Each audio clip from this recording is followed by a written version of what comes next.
দুজন খসখসে সবুজ উর্দি পরা সিপাহী কবিকে নিয়ে গেল টানতে টানতে। কবি প্রশ্ন করলেন, আমার হাতে শিকল বেঁধেছ কেন? সিপাহী দুজনে উত্তর দিল না। সিপাহী দুজনেরই জিভ কাটা। অস্পষ্ট গোধূলি আলোয় তাদের পায়ে ভারী বুটের শব্দ, তাদের মুখে কঠোর বিষণ্ণতা, তাদের চোখে বিজ্ঞাপনের আলোর লাল আভা। মিঠি রঙের রাস্তা চলে গেছে পুকুরের পাড় দিয়ে, ফ্লোরোসেন্ট বাঁশঝাড় ঘুরে ফসল কাটা মাঠে এখন সদ্যকৃত বদ্ধভূমি। সেখানে আরো 4 জন সিপাহী রাইফেল হাতে প্রস্তুত। তাদের ঘিরে হাজার হাজার নারী ও পুরুষ। কেউ এসছে বহুদূরের অরহর ক্ষেত থেকে পায়ে হেঁটে, কেউ এসছে পাটকলের ছুটির বাঁশি আগে বাজিয়ে, কেউ এসছে গোড়ের দোকানে ঝাঁপ ফেলে, কেউ এসছে ক্যামেরায় নতুন ফিল্ম ভরে, কেউ এসছে অন্ধের লাঠি ছুঁয়ে ছুঁয়ে। জননী শিশুকে বাড়িতে রেখে আসেননি, যুবক এনেছে তার যুবতীকে, বৃদ্ধ ধরে আছে বৃদ্ধতারের গান। সবাই এসছে একজন কবির হত্যার দৃশ্য প্রত্যক্ষ করতে। হোটের সঙ্গে বাধা হলো কবিকে। তিনি দেখতে লাগলেন তার ডান হাতের আঙুলগুলো কনিষ্ঠায় একটি তিল, অনামিকা অলঙ্কারহীন, মধ্যমা ঈষৎ টানটানে ব্যথা, তর্জনী সংকেতময়, বৃদ্ধাঙ্গুলি বিভৎস বিকৃত। কবি সামান্য হাসলেন। একজন সিপাহীকে বললেন, আঙুলে রক্ত জমে যাচ্ছে, হাতের শিকল খুলে দাও।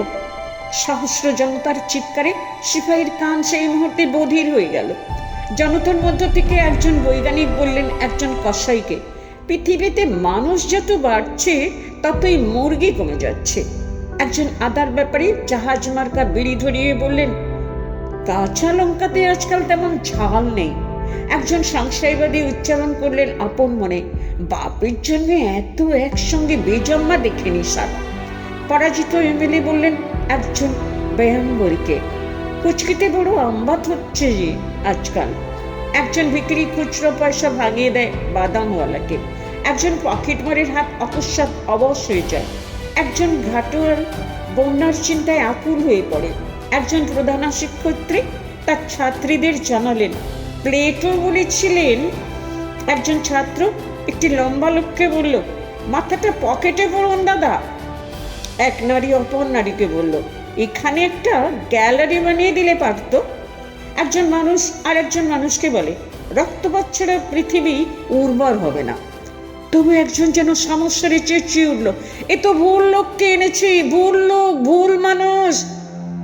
রক্ত গোধূলির পশ্চিমে জ্যোৎস্না, দক্ষিণে মেঘ, বাঁশমণি রেখে উঠল বিপন্ন শেয়াল। নারীর অভিমানের মতো পাতলা ছায়া ভাসে পুকুরের জলে। ঝুমঝুমির মতন একটা বকুল গাছে কয়েকশো পাখির ডাক। কবিতার হাতের আঙুল থেকে চোখ তুলে তাকালেন জনতার কেন্দ্রবিন্দুতে। রেখা অক্ষর থেকে রক্ত মাংসের সমাহার তাকে নিয়ে গেল অরণ্যের দিকে। ছেলেবেলার বাতাবে লেবু গাছের সঙ্গে মিশে গেল হেমন্ত দিনের শেষ আলো। তিনি দেখলেন সেতুর নিচে ঘনায়মান অন্ধকারে একগুচ্ছ জোনাকি, দমকা হাওয়ায় এলোমেলো হলো চুল। তিনি বুঝতে পারলেন সমুদ্র থেকে আসছে বৃষ্টিময় মেঘ। তিনি বৃষ্টির জন্য চোখ তুলে আবার দেখতে পেলেন অরণ্য, অরণ্যের প্রতিটি বৃক্ষের স্বাধীনতা। গাব গাছবে মন্থরভাবে নেমে এলো তিতক্ষক। ঠিক ঘড়ির মতো সে 7 বার ডাকলো। সঙ্গে সঙ্গে 6 রিপুর মতো 6 জন বোবা কালা সিপাহী উঁচিয়ে ধরলো রাইফেল, যেন মাঝখানে রয়েছে একজন ছেলে ধরা। এমন ভাবে জনতা ক্রুদ্ধ স্বরে চেঁচিয়ে উঠল, ইনকিলাব জিন্দাবাদ। কবির শতপবিত্র ঠোঁট নড়ে উঠল। তিনি অস্ফুট হৃষ্টতায় বললেন, বিপ্লব দীর্ঘজীবী হোক, মানুষের মুক্তি আসুক, আমার শিকল খুলে দাও। কবি অত মানুষের মুখে দিয়ে চেয়ে খুঁজলেন একটি মানুষ, নারীদের মুখে দিয়ে চেয়ে খুঁজলেন একটি নারী। তিনি দুজনকেই পেয়ে গেলেন। কবি আবার তাদের উদ্দেশ্যে মনে মনে বললেন, বিপ্লব দীর্ঘজীবী হোক, মিলিত মানুষ ও প্রত্যেক মানুষের নিজস্ব বিপ্লব। প্রথম গুলিটি তার কানের পাশ দিয়ে বেরিয়ে গেল যেমন যায়। কবি নিঃশব্দে হাসলেন। দ্বিতীয় গুলিতেই তার বুক ফুটে হয়ে গেল। কবি তবু অপরাজিতের মতন হাসলেন, হা হা শব্দে। তৃতীয় গুলি ভেদ করে গেল তার কণ্ঠ। কবি শান্ত ভাবে বললেন, হ্যাঁ, আমি মরবো না। মিথ্যে কথা, কবিরা সবসময় সত্য দোষটা হয় না। চতুর্থ গুলিতে বিদীর্ণ হয়ে গেল তার কপাল। পঞ্চম গুলিতে মড়মড় করে উঠল কাঠের খুঁটি। ষষ্ঠগুলিতে কবির বুকের উপরে রাখা ডান হাত ছিন্ন ভিন্ন হয়ে উড়ে গেল। কবি হুমড়ি খেয়ে পড়তে লাগলেন মাটিতে। জনতা ছুটে এলো কবির রক্ত গায়ে মাথায় মাখতে।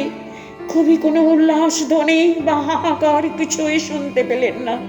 কবি রক্ত ঘিলু মজ্জা মাটিতে ছিটকে পড়া মাত্রই আকাশ থেকে বৃষ্টি নামলো দারুণ তোড়ে। শেষ নিঃশ্বাস পড়ার আগে কবির ঠোঁট একবার নড়ে উঠল কি উঠল না, কেউ সেদিকে ভ্রুক্ষেপ করেনি। আসলে কবির শেষ মুহূর্তটি মোটামুটি আনন্দেই কাটল। মাটিতে পড়ে থাকা ছিন্ন হাতের দিকে তাকিয়ে তিনি বলতে চাইলেন, বলেছিলাম কিনা আমার হাত শিকলে বাঁধা থাকবে না।